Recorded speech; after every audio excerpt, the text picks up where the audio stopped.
Good morning all students. Sardar Patel inter college Jarauli phase 2 online class में class 10 subject social science, topic कृषि agriculture, कृषि व्यवसाय। भारत ही विश्व का सबसे बड़ा कृषि प्रधान देश है।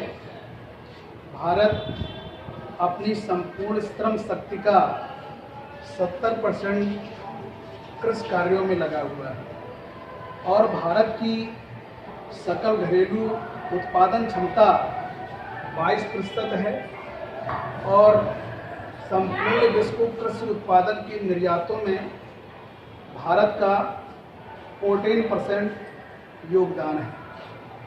वैसे तो विश्व में और भी कृषि प्रधान देश हैं, लेकिन कृषि प्रधान देश में जो पूरे वर्ल्ड में विकसित कंट्री है वो इटली है। भारत में सबसे अधिक भूमि का उपयोग कृषि कार्य के लिए किया जाता है। इस दृष्टिकोण से भारत विश्व का सबसे बड़ा कृषि प्रधान देश है और भारत की समृद्धि में कृषि का एक अमूल्य योगदान है। भारत में कृषि व्यवसाय के अंतर्गत जो कृषि की प्रणाली है वो कई प्रकार से की जाती है। जैसे पहला है स्थानांतरित कृषि। स्थानांतरित कृषि भारत की सबसे प्राचीन पद्धति है, जिसमें जंगलों को साफ करके कृषि की जाती थी और कृषि की उर्वरा शक्ति समाप्त हो जाने के बाद उस कृषि को छोड़ दिया जाता था। कुछ समय बाद उसमें पुनः उपजाऊ क्षमता आ जाने के बाद फिर कृषि का कार्य किया जाता था। ऐसी पद्धति को स्थानांतरित कृषि कहा जाता है। दूसरा स्थायी कृषि। आज वर्तमान समय में लोग एक जगह अपना आवास बना करके रहने के साथ साथ जो उनके पास कृषि का क्षेत्र होता है उसमें निरंतर कृषि कार्य करते रहते हैं।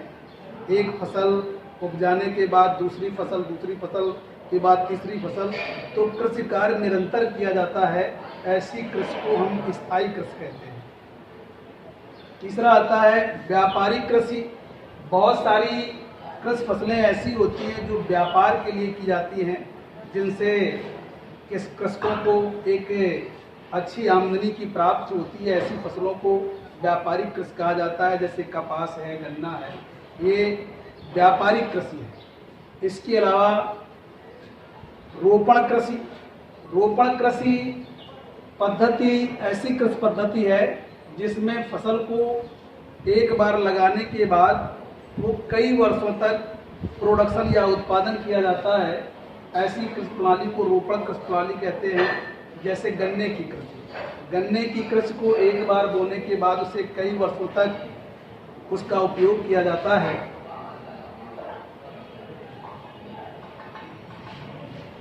इसके बाद पांचवी आपकी कृषि आती है निर्वाह कृषि। आपको मालूम है कि भारत एक कृषि प्रधान देश है और यहाँ के जो कृषक हैं अपने जीविकोपार्जन के लिए खाद्यान्न फसलों को उपजाते हैं। ऐसी कृषि प्रणाली को हम निर्वाह कृषि प्रणाली कहते हैं। दूसरी हेडिंग आती है भारतीय कृषि की समस्याएं। जैसा कि आपको मालूम होगा कि भारत एक विकासशील देश है और भारत की जो पॉपुलेशन है वो विश्व की सबसे तीव्र गति से बढ़ती हुई पॉपुलेशन है। और भारत, चूंकि भारत में भूभाग संपूर्ण विश्व का 2.4% है, लेकिन संपूर्ण विश्व की जो आबादी है वो लगभग 16% भारत में निवास करती है, जिसके कारण भारत में कृषि जोतों का आकार छोटा हो जाने के कारण उस पर कृषक अत्याधुनिक यंत्रों का प्रयोग नहीं कर पाता है। बहुत अधिक जनसंख्या वृद्धि के कारण खेतों की बिखरी प्रक्रिया है, जिसके कारण कृषि का उत्पादन बहुत मंद गति से होता है और भारत में अत्याधुनिक यंत्रों का प्रयोग भी नहीं किया जा सकता है।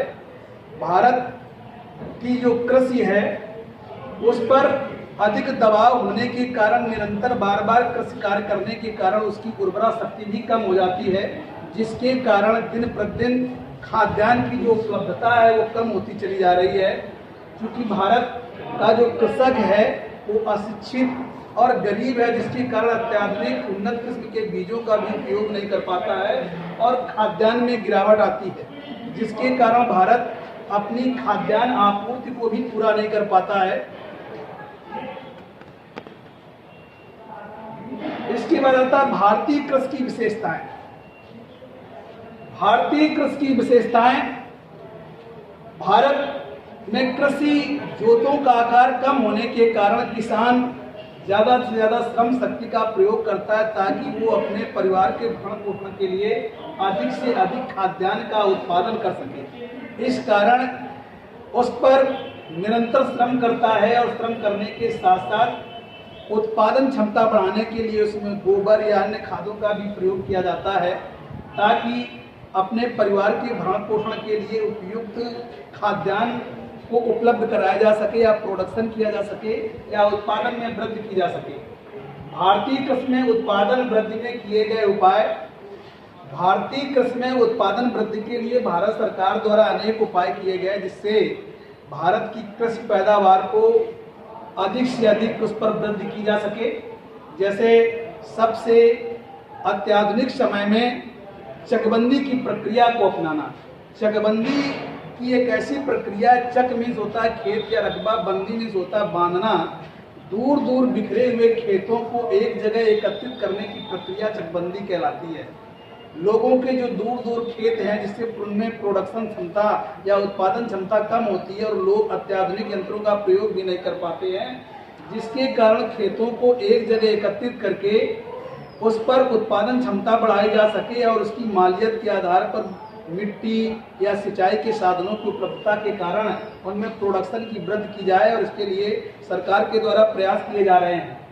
दूसरा, 1969 में हरित क्रांति आई। हरित क्रांति के द्वारा अत्याधुनिक यंत्रों, उन्नत किस्म के बीजों का प्रयोग करके भारतीय कृषि में उत्पादन बढ़ाने के लिए प्रयास किए गए। खासकर हरित क्रांति के आने से गेहूं और चावल के उत्पादन में बहुत अधिक वृद्धि हुई, जिससे भारत गेहूं और चावल में आत्मनिर्भर होने की दिशा में अग्रसर है। लेकिन चूंकि जनसंख्या का इतना अधिक दबाव होने के कारण अब पुनः अगली हरित क्रांति की आवश्यकता महसूस हो रही है, चूंकि भारत की इस संपूर्ण जनसंख्या की खाद्य आवश्यकताओं को उपलब्ध करने के लिए, पूर्ण करने के लिए हर क्षेत्र में अधिक से अधिक उत्पादन करने की आवश्यकता है। क्योंकि भारत की पॉपुलेशन वृद्धि के कारण दिन प्रतिदिन भूभाग कम होता चला जा रहा है और उनकी खाद्य आपूर्ति को पूरा करने के लिए अधिक से अधिक उत्पादन बढ़ाए जाने की आवश्यकता है। थैंक्स।